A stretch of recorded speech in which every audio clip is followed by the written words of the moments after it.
क्या IVF procedure से intentionally लड़के को जन्म दिया जा सकता है? जब मैं आईवीएफ प्रोसीजर के लिए जाऊं तो क्या मैं डॉक्टर को पहले ही बता सकती हूँ कि मुझे लड़का ही चाहिए और क्या वो पॉसिबल है?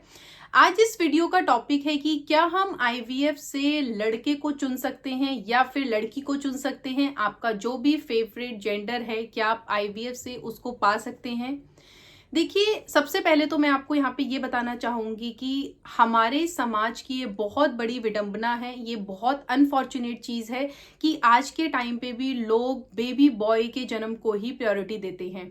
अगर ये चीजें पढ़े लिखे और जागरूक लोग कर रहे हैं, खासकर अगर वो फीमेल कर रही हैं, यानी कि अगर फीमेल की ये चॉइस है कि मुझे तो लड़का ही चाहिए या मुझे लड़की नहीं चाहिए, तो ये बहुत ही शर्म की बात है और ये जितनी जल्दी हो सके लोगों को अपनी सोच बदलनी पड़ेगी।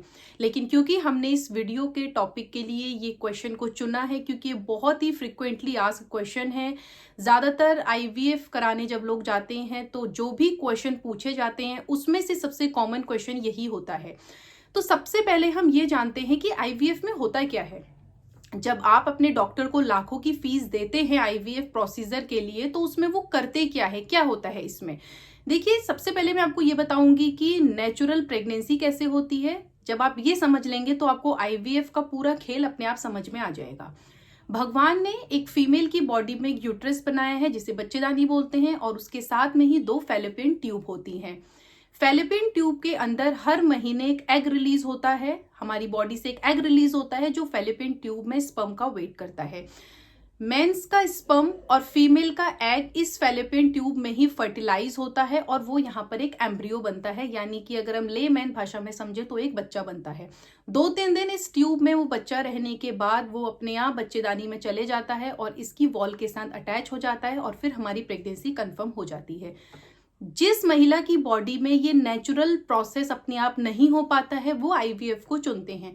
आईवीएफ में डॉक्टर क्या करते हैं? महिला की बॉडी से एग को निकालते हैं और फीमेल और मेल से स्पर्म्स मांगते हैं। उन दोनों को वो अपनी एक आर्टिफिशियल फैलोपियन ट्यूब में फर्टिलाइज करते हैं। जब वहां पर एम्ब्रियो बन जाता है उसके बाद उसको महिला के शरीर में ट्रांसफर कर दिया जाता है, शरीर में यानी कि बच्चेदानी में।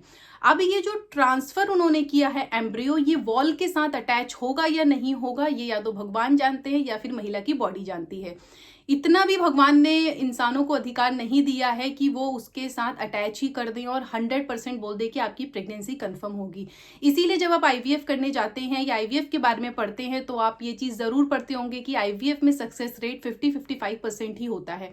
वो 50-55% का जो सक्सेस रेट है वो ये होता है कि डॉक्टर एम्ब्रियो तो बना लेते हैं, लेकिन जो बचा हुआ 50% होता है वो ये होता है कि वो वॉल के साथ अटैच होगा या नहीं होगा, ये किसी के हाथ में नहीं होता है। अब आप इस प्रोसेस में थोड़ा सा पीछे जाइए। जब मैंने बोला कि डॉक्टर एग और स्पर्म को फर्टिलाइज करके एम्ब्रियो बनाते हैं, वहां पर डॉक्टर्स को भी ये नहीं पता होता है कि ये लड़का और लड़की बनने वाला है या फिर लड़का बनेगा लड़की बनेगा, क्या बनेगा उस टाइम पर कोई आइडिया नहीं होता है।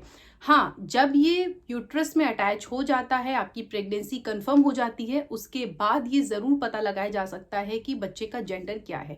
लेकिन ये इंडिया में बैन है और ये बहुत अच्छी बात है, बैन होना भी चाहिए, क्योंकि जैसा हमने पहले बताया लड़का और लड़की में किसी तरह का कोई डिफरेंस नहीं होना चाहिए। लड़का हो या लड़की हो, दोनों को समान जीने का अधिकार है और दोनों को ही सेम फीलिंग के साथ बड़ा करना चाहिए।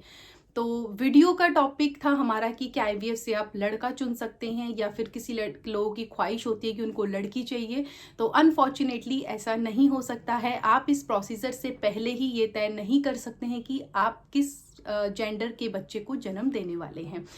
ये वीडियो आपको कैसी लगी मुझे कमेंट्स बॉक्स में ज़रूर बताइएगा। आईवीएफ से रिलेटेड अगर आप किसी और टॉपिक पर वीडियो चाहते हैं तो वो भी ज़रूर बताइएगा। चैनल अगर सब्सक्राइब नहीं किया तो सब्सक्राइब ज़रूर कर लें। Thank you. नमस्कार।